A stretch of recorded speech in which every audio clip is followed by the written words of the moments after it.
हमारे अंग्रेजी दोस्त माने या न माने, मैं तो यही कहूँगा कि गुल्ली डंडा सब खेलों का राजा है। अब भी कभी लड़कों को गुल्ली डंडा खेलते देखता हूँ तो जी लोटपोट हो जाता है कि इनके साथ जाकर खेलने लगूं। न लान की जरूरत, न कोर्ट की, न नेट की, न थापी की। मजे से किसी पेड़ से एक टहनी काट ली, गुल्ली बना ली और दो आदमी भी आ जाए तो खेल शुरू हो गया। विलायती खेलों में सबसे बड़ा ऐब है कि उसके सामान महंगे होते हैं। जब तक कम से कम 1 सैकड़ा न खर्च कीजिए, विलायती खेलों में शुमार ही नहीं हो पाता। यहाँ गुल्ली डंडा है कि बिना हर्रा फिटकरी के चोखा रंग देता है, पर हम अंग्रेजी चीज़ों के पीछे ऐसे दीवाने हो रहे हैं कि अपनी सभी चीज़ों से अरुचि हो गई है। स्कूलों में हर एक लड़के से 3-4 रुपये सालाना केवल खेलने की फीस ली जाती है। किसी को यह नहीं सोचता कि भारतीय खेल खिलाएं जो बिना दाम कौड़ी के खेले जाते हैं। अंग्रेजी खेल उनके लिए है जिनके पास धन है। गरीब लड़कों के सिर क्यों यह व्यसन मरते हो? ठीक है, गुल्ली से आंख फूट जाने का भय रहता है, तो क्या क्रिकेट से सिर फूट जाने, तिल्ली फट जाने, टांग टूट जाने का भय नहीं रहता? अगर हमारे माथे में गुल्ली का दाग आज तक बना हुआ है, तो हमारे कई दोस्त ऐसे भी हैं जो थापी को बैसाखी से बदल बैठे।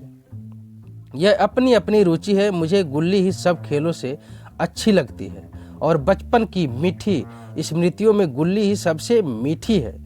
वह प्रातःकाल घर से निकल जाना, वह पेड़ पर चढ़कर टहनियाँ काटना और गुल्ली डंडे बनाना, वह उत्साह, वह खिलाड़ियों के जमघटे, वह पदना और पदाना, वह लड़ाई झगड़े, वह सरल स्वभाव जिससे छूत अछूत अमीर गरीब का बिल्कुल भेद न रहता था, जिसमें अमीराना चोचलों की, प्रदर्शन की, अभिमान की गुंजाइश ही न थी। यह उसी वक्त भूलेगा जब मृत हो जाएगी। बचपन की यादें कुछ ऐसी थी।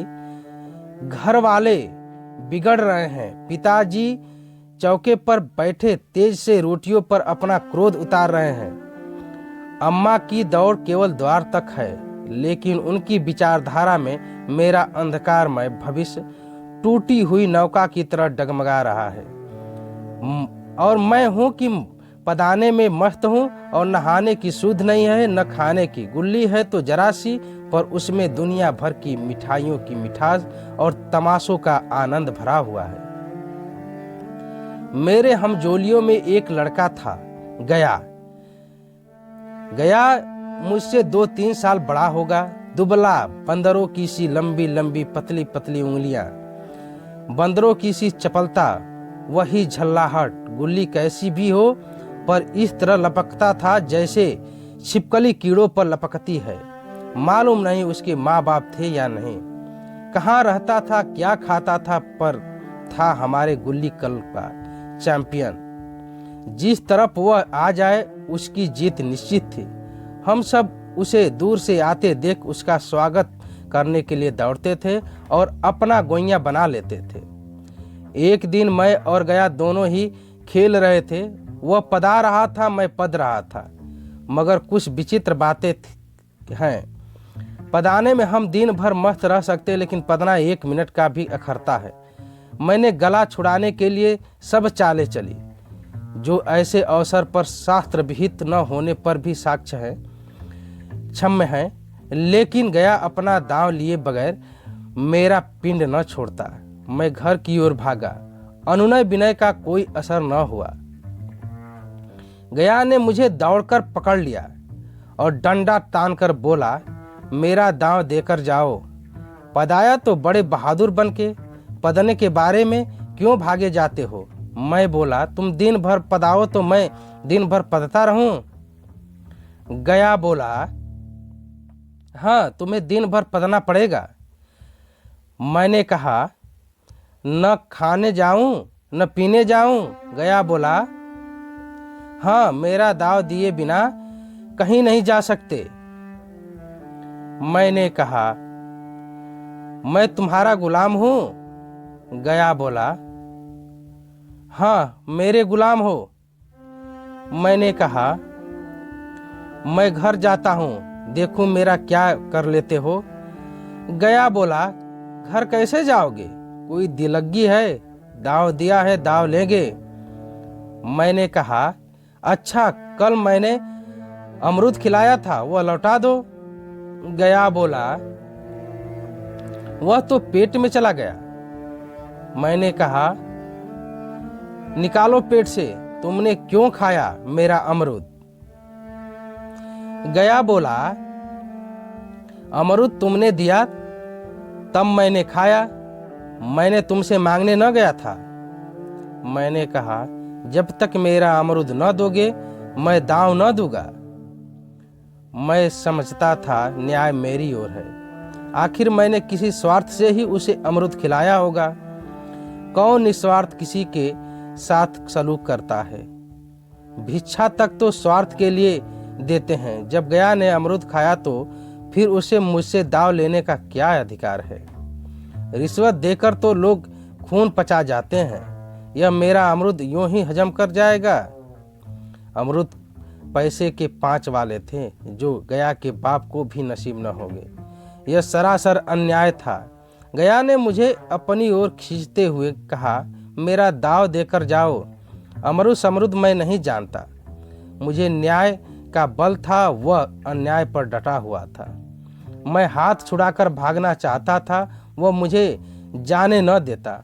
मैंने उसे गाली दी, उसने उससे कड़ी गाली दी, और गाली ही नहीं एक चांटा जमा दिया।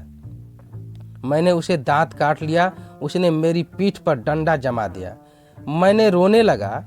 गया मेरे इस अस्त्र का मुकाबला न कर सका। मैं तुरंत आंसू पोंछ डाले, डंडे की चोट भूल गया और हंसता हुआ घर जा पहुंचा।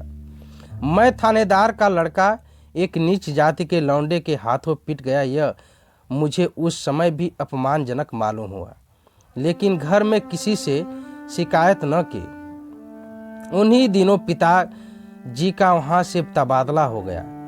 नई दुनिया देखने की खुशी में ऐसा फूला कि अपने हमजोलियों को से बिछुड़ जाने का बिल्कुल दुख न हुआ। पिताजी दुखी थे, वह बड़ी आमदनी की जगह थी। अम्मा जी भी दुखी थी, यहाँ सब चीज सस्ती थी और मोहल्ले की स्त्रियों से घराव सा हो गया था। लेकिन मैं सारे खुशी के फूला न समाता था। लड़कों में जीत उड़ा रहा था। वहाँ ऐसे घर थोड़े ही होते हैं, ऐसे ऐसे ऊंचे घर हैं कि आसमानों से बातें करते हैं। वहाँ के अंग्रेजी स्कूल में कोई मास्टर लड़कों को पीटे तो उसे जेहल हो जाए। मेरे मित्रों की फैली हुई आंखें और चकित मुद्रा बतला रही थी कि मुझसे उनकी निगाहों में कितनी स्पर्धा हो रही थी। मानो कह रहे थे कि तुम भगवान हो भाई, जाओ, हमें तो इसी उजड़ ग्राम में जीना भी है और मरना भी है। 20 साल गुजर गए। मैंने इंजीनियरिंग पास की और उसी जिले का दौरा करता हुआ उसी कस्बे में पहुंचा और डाक बंगले में ठहरा। उस स्थान को देखते ही इतनी मधुर बाल स्मृतियां हृदय में जाग उठी कि मैंने छड़ी उठाई और कस्बे की सैर करने निकला। आंखें किसी प्यासे पथिक की भांति बचपन के उन क्रीड़ा स्थलों को देखने के लिए व्याकुल हो रही थी, पर उस परिचित नाम के सिवा वहां और कुछ परिचित न था। जहां खंडहर था वहां पक्के मकान खड़े थे, जहां बरगद का पुराना पेड़ था वहां अब एक सुंदर बगीचा था। स्थान की काया पलट हो गई थी। अगर उसके नाम और इस तिथि का ज्ञान न होता तो मैं उसे पहचान भी न सकता। बचपन की संचित और अमर स्मृतियां बाहें खोले अपने उन पुराने मित्रों से गले मिलने को अधीर हो रही थी, मगर वह दुनिया बदल गई थी। ऐसे जी होता था कि उस धरती से लिपट कर रोऊं और कहूं, तुम मुझे भूल गई, मैं तो अब भी तुम्हारा वही रूप देखना चाहता हूं। सहसा एक खुली जगह में मैंने 2-3 लड़कों को गुल्ली डंडा खेलते देखा। एक क्षण के लिए मैं अपने को बिल्कुल भूल गया कि मैं एक ऊंचा अफसर हूं। साहबी ठाठ में, रब और अधिकार के आवरण में जाकर एक लड़के से पूछा, क्यों बेटे, यहाँ कोई गया नाम का आदमी रहता है? एक लड़के ने गुल्ली डंडा समेटकर सहमे हुए स्वर में कहा, कौन गया? गया चमार? मैंने यूं ही कहा, हाँ हाँ वही गया। नाम का कोई आदमी है तो? शायद वही हो। लड़का बोला, हाँ हाँ है तो। मैंने कहा, जरा उसे बुला सकते हो? लड़का दौड़ता हुआ गया और एक क्षण में एक 5 हाथ के काले देव को साथ लिए आता दिखाई दिया। मैं दूर से ही पहचान गया। उसकी ओर लपकना चाहता था कि उसके गले लिपट जाऊं, पर कुछ सोचकर रह गया। बोला, कहो गया, मुझे पहचानते हो? गया ने झुककर सलाम किया। हाँ मालिक, भला पहचानूंगा क्यों नहीं, आप मजे में हो? मैंने कहा, बहुत मजे में, तुम अपनी कहो। डिप्टी साहब का साइज हूँ। मतई, मोहन, दुर्गा सब कहाँ है? कुछ खबर है? गया बोला, मतई तो मर गया, दुर्गा और मोहन दोनों डाकिया हो गए हैं। आप? मैंने कहा, मैं तो जिले का इंजीनियर हूं। गया बोला, सरकार तो पहले ही बड़े जैन थे। मैंने कहा, अब कभी गुल्ली डंडा खेलते हो?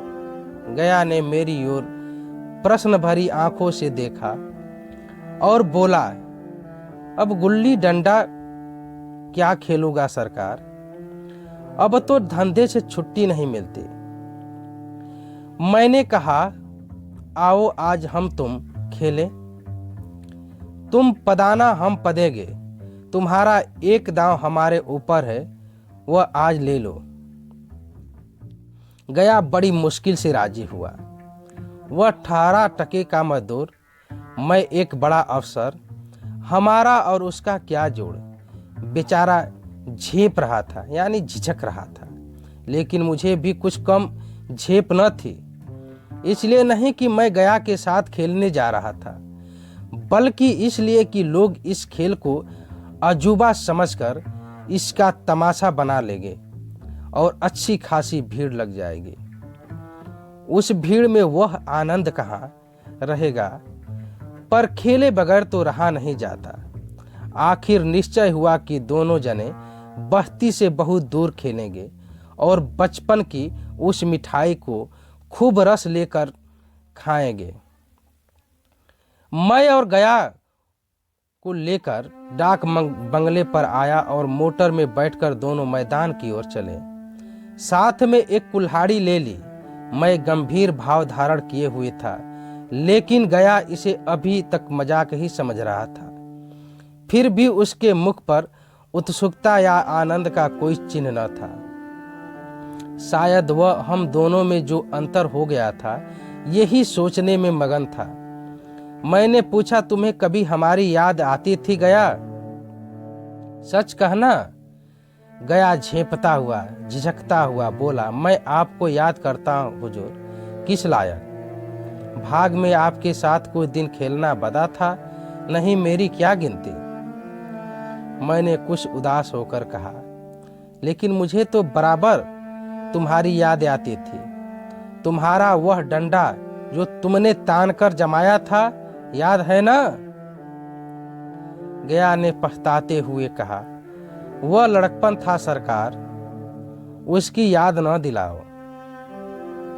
वाह, वह मेरे बाल जीवन की सबसे रसीली याद है। तुम्हारे उसी डंडे में जो रस था, वह तो अब न आदर सम्मान में पाता हूं, न धन में। इतनी देर में हम बस्ती से कोई 3 मील निकल गए आए। चारों तरफ सन्नाटा है। पश्चिम और कोसों तक भीमताल फैला हुआ है, जहां आकर हम किसी समय कमल पुष्प तोड़ ले जाते थे और उसके झुमक बनाकर कानों में डाल लेते थे। जेठ की संध्या केसर में डूबी चली आ रही थी। मैं लपककर एक पेड़ पर चढ़ गया और एक टहनी काट लिया। चटपट गुल्ली डंडा बना गया। खेल शुरू हो गया। मैंने गुच्ची में गुल्ली रखकर उछाली। गुल्ली गया के सामने से निकल गई। उसने हाथ लपकाया जैसे मछली पकड़ रहा हो। गुल्ली उसके सामने उसके पीछे जाकर गिरी। यह वही गया है जिसके हाथों में गुल्ली जैसे आप ही आकर बैठ जाते थे। वह दाहिने बाएं कहीं हो, गुल्ली उसकी हथेली में ही पहुंचती थी, जैसे गुल्लियों पर वशीकरण डाल देता हो। नई गुल्ली, पुरानी गुल्ली, छोटी गुल्ली, बड़ी गुल्ली, नोकेदार गुल्ली, सपाट गुल्ली, सभी उससे मिल जाती थी, जैसे उसके हाथों में कोई चुंबक हो, गुल्लियों को खींच लेता हो। लेकिन आज गुल्ली को उससे वह प्रेम नहीं रहा। फिर तो मैंने पदाना शुरू किया। मैं तरह तरह की धांधलियां कर रहा था, अभ्यास की कसर बेईमानी से पूरी कर रहा था। हार जाने पर भी डंडा खेले जाता था। हालांकि शास्त्र के अनुसार गया की बारी आनी चाहिए थी। गुल्ली पर ओछी चोट पड़ती और वह जरा दूर पर गिर पड़ती तो मैं झपटकर उसे खुद उठा लेता और दोबारा ताड़ लगाता। गया यह सारी बेकायदगियां देख रहा था पर कुछ न बोलता था, जैसे उसे वह सब कायदे कानून भूल गए। उसका निशाना कितना अचूक था। गुल्ली उसके हाथ से निकलकर टन से डंडे से आकर लगती थी। उसके हाथ से छूटकर उसका काम था डंडे से टकरा जाना। लेकिन आज वह गुल्ली डंडे में लगती ही नहीं। कभी दाहिने जाती, कभी बाएं, कभी आगे, कभी पीछे। आधे घंटे मैदान के बाद एक गुल्ली डंडे में आ जा लगी। मैंने धांधली की, गुल्ली डंडे में नहीं लगी। बिल्कुल पास से गई लेकिन लगी नहीं। गया ने किसी प्रकार का असंतोष प्रकट नहीं किया। गया बोला, न लगी होगी। मैंने कहा, डंडे में लगती तो क्या मैं बेईमानी करता? गया बोला, नहीं भैया, तुम भला बेईमानी करोगे? बचपन में मजाल था कि मैं ऐसा घपला करके जीत पाता। यही गया गर्दन पर चढ़ बैठता, लेकिन आज मैं उसे कितनी आसानी से धोखा दिए चला जाता था। गधा है, सारी बातें भूल गया। सहसा गुल्ली फिर डंडे से लगी और इतनी जोर से लगी जैसे बंदूक छूटी हो। इस प्रमाण के सामने अब किसी तरह की धांधली करने का साहस मुझे इस वक्त भी न हो सका। लेकिन क्यों न एक बार सबको झूठ बताने की चेष्टा करो। मेरा हरज ही क्या है? मान गया तो वाह वाह, नहीं तो दो चार हाथ पदना ही तो पड़ेगा। अंधेरा का बहाना करके जल्दी से छुड़ा लूंगा, फिर कौन दाव देने आता है। गया ने विजय के उल्लास में कहा, लग गई, लग गई। टन से बोली। मैंने अनजान बनने की चेष्टा करके कहा, तुमने लगता देखा? मैंने तो नहीं देखा। गया बोला, टन से बोली है सरकार, और जो किसी ईंट से टकरा गई हो तो? मेरे मुख से यह वाक्य उस समय कैसे निकला, इसका मुझे खुद आश्चर्य है। इस सत्य को झुठलाना वैसा ही था जैसे दिन को रात बताना। हम दोनों ने गुल्ली को डंडे में जोर से लगते देखा था, लेकिन गया ने मेरा कथन स्वीकार कर लिया और बोला, हाँ, किसी ईंट में ही लगी होगी। डंडे में लगती तो इतनी आवाज न आती। मैंने फिर पदाना शुरू कर दिया, लेकिन इतनी प्रत्यक्ष धांधली कर लेने के बाद गया की सरलता पर मुझे दया आने लगी। इसलिए जब तीसरी बार गुल्ली डंडे में लगी तो मैंने बड़ी उदारता से दाव देना तय कर लिया। गया ने कहा, अब तो अंधेरा हो गया है भैया, कल पर रखो। मैंने सोचा कल बहुत सा समय होगा, यह न जाने कितनी देर पद आए, इसलिए इसी वक्त मामला साफ कर लेना अच्छा होगा। मैंने कहा, नहीं नहीं, अभी बहुत उजाला है, तुम अपना दांव ले लो। गया बोला, गुल्ली सुझेगी नहीं। मैंने कहा, कुछ परवाह नहीं। गया ने पदाना शुरू किया, पर उसे अब बिल्कुल अभ्यास न था। उसने 2 बार ताड़ लगाने का इरादा किया, पर दोनों ही बार चूक गया। 1 मिनट से कम में वह दांव खो बैठा। मैंने अपने हृदय की विशालता का परिचय दिया। मैंने कहा, एक दांव और खेल लो, तुम तो पहले ही हाथ में चूक गए। उसने कहा, नहीं भैया, अब अंधेरा हो गया है। मैंने कहा, तुम्हारा अभ्यास छूट गया है, कभी खेलते नहीं गया। गया बोला, खेलने का समय कहाँ मिलता है भैया। हम दोनों मोटर पर जा बैठे और चिराग जलते जलते पड़ाव पर पहुंच गए। गया चलते चलते बोला, कल यहाँ गुल्ली डंडा होगा, सभी पुराने खिलाड़ी खेलेंगे, तुम भी आओगे? जब तुम्हें फुर्सत हो तभी खिलाड़ियों को बुलाऊं। मैंने शाम का समय दिया और दूसरे दिन मैच देखने गया। कोई 10-10 आदमियों की मंडली थी। कई मेरे लड़कपन के साथी निकले। अधिकांश युवक थे जिन्हें मैं पहचान न सका। खेल शुरू हुआ। मैं मोटर पर बैठा बैठा तमाशा देखने लगा। आज गया का खेल, उसका नैपुण्य देखकर मैं चकित हो गया। ताड़ लगाता तो गुल्ली आसमान से बातें करती। कल की सी वह झिझक, वह हिचकिचाहट, वह बेदिली आज न थी। लड़कपन में जो बातें थी आज उसने प्रौढ़ता प्राप्त कर ली थी। कहीं कल इसने मुझे इस तरह पदाया होता तो मैं जरूर रोने लगता। उसने डंडे की चोट खाकर गुल्ली को 200 गज की खबर लाती थी। पदने वालों में एक युवक ने कुछ धांधली की। उसने अपने विचार में गुल्ली लपक ली थी। गया का कहना था गुल्ली जमीन में लगकर उछली थी।